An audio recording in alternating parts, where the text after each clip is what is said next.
নমস্কার বন্ধুরা, আপনারা কেমন আছেন? আশা করি ভালো আছেন। আজ আমি আপনাদেরকে শোনাবো 2024 সালের রাখি বন্ধনের সঠিক সময় এবং পূজার পদ্ধতি। রাখি বন্ধন হলো সবচেয়ে জনপ্রিয় হিন্দু উৎসবগুলির মধ্যে একটি, যা সারা ভারত জুড়ে উদযাপিত হয়। রক্ষাবন্ধন শব্দটি একটি সংস্কৃত শব্দকে বোঝায়, যার অর্থ বন্ধন, সুরক্ষা, বাধ্যবাধকতা বা যত্ন। যদিও উৎসবটি ভারতের বিভিন্ন সম্প্রদায়ের অনেক আচার অনুষ্ঠানের সাথে জড়িত, তবে তাদের সবকটিতেই রাখি নামক একটি পবিত্র সুতো বাঁধা জড়িত। এটি কেবল একটি ঐতিহ্যবাহী উৎসবের দিন নয়, বরং একটি তাৎপর্যপূর্ণ দিন, যেখানে প্রতিটি বোন তাদের ভাইয়ের কবজিতে রাখি বেঁধে তাদের সুস্বাস্থ্য এবং সমৃদ্ধ জীবনের জন্য প্রার্থনা করে, যার বিনিময়ে ভাই তাকে রক্ষা করার প্রতিশ্রুতি দেয়। হিন্দু পঞ্চাঙ্গ অনুসারে প্রতি বছর শ্রাবণ মাসের সেই দিনে পূর্ণিমা তিথি শ্রাবণ শুক্লপক্ষে রক্ষাবন্ধন পূজা উদযাপিত হয়। রক্ষাবন্ধনে রাখি বাঁধার সর্বোত্তম সময় অপহরণের সময়, যা শেষ বিকেল বলে মনে করা হয়।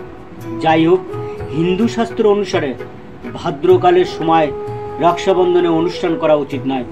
ভাদ্রকালকে একটি অশুভ সময়কাল হিসেবে বিবেচনা করা হয়, যা সমস্ত ধরনের শুভ কাজের জন্য এড়ানো উচিত।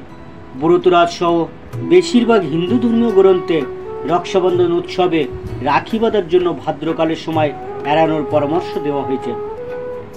দেবী ভাদ্র ভগবান সূর্যের কন্যা এবং ভগবান শনিদেবের বোন।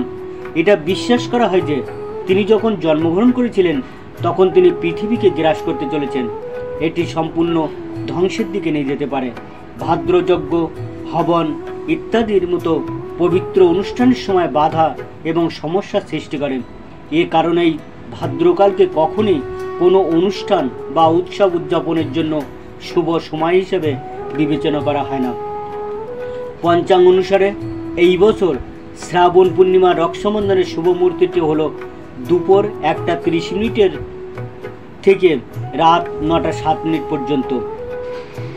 রক্ষাবন্ধন পূজা করার জন্য সকালে ঘুম থেকে উঠে স্নান সেরে নিন। পূজার জায়গা পরিষ্কার করুন এবং সামগ্রী সংগ্রহ করুন, যেমন রাখি, হলুদের গুঁড়ো, চালের শীষ, মিষ্টি, ফুল, ধূপকাঠি এবং একটি প্রদীপ। একটি পরিষ্কার কাপড়ের মধ্যে সরিষা, অবিচ্ছিন্ন চাল এবং সুতো রেখে রক্ষাপটলি প্রস্তুত করুন। প্রদীপ এবং ধূপকাঠি জ্বালান। একটি প্রদীপ, সিঁদুর, চালের দানা, মিষ্টি এবং রাখি দিয়ে একটি পূজার থালি প্রস্তুত করুন। অপহরণের মুহূর্তে ভাইয়ের কবজিতে রাখি বেঁধে দিন। রাখি বাঁধার আগে বোনেরা তার ভাইয়ের সামনে আরতি করে এবং রলি দিয়ে তিলক লাগায় এবং তারপরে তার কবজিতে রাখি বেঁধে দেয়। রাখি বাঁধার সময় প্রার্থনা পাঠ করুন এবং তার দীর্ঘায়ু, সুখ এবং সমৃদ্ধির জন্য আশীর্বাদ প্রার্থনা করুন। চিরন্তন ভালোবাসা এবং সুরক্ষার ব্রত নেওয়ার পরে ভাই বোনেরা উপহার এবং মিষ্টি বিনিময় করেন। বোনেরা তাদের ভাইদের ভালোবাসা ও স্নেহের প্রতীক হিসেবে মিষ্টি খাওয়ান। ভাই বিনিময়ে তাদের ভালোবাসা এবং প্রতিশ্রুতি নির্দেশন হিসেবে উপহার দেয়। রক্ষাবন্ধন পূজা শুধু একটি উৎসব নয়, বরং এটি একটি প্রতিশ্রুতি, যা ভাই বোনেদের মধ্যে নিঃশর্ত ভালোবাসা, সুরক্ষা এবং প্রতিশ্রুতি নির্দেশ করে। কেউ আপনার এবং অন্যের বোনেদের প্রতি ভালোবাসা এবং শ্রদ্ধার এত সুন্দর বন্ধনকে শক্তিশালী করতে পারে। ঠিক আছে বন্ধুরা, আজ এই পর্যন্ত। সবাইকে অসংখ্য ধন্যবাদ জানিয়ে এখানেই শেষ করছি। বিষয়টি আপনাদের কেমন লেগেছে অবশ্যই কমেন্ট করে জানাবেন। আর এই রকম ভিডিও আরও দেখার জন্য চ্যানেলটি প্লিজ সাবস্ক্রাইব, লাইকস এবং শেয়ার করবেন আপনাদের বন্ধুবান্ধব এবং আত্মীয় স্বজনদের কাছে। আর বেল আইকনটি প্রেস করতে ভুলবেন না, কারণ এই রকম আরও ভিডিও আপলোড করতেই প্রথম নোটিফিকেশান আপনার কাছে পৌঁছাতে পারে। নমস্কার।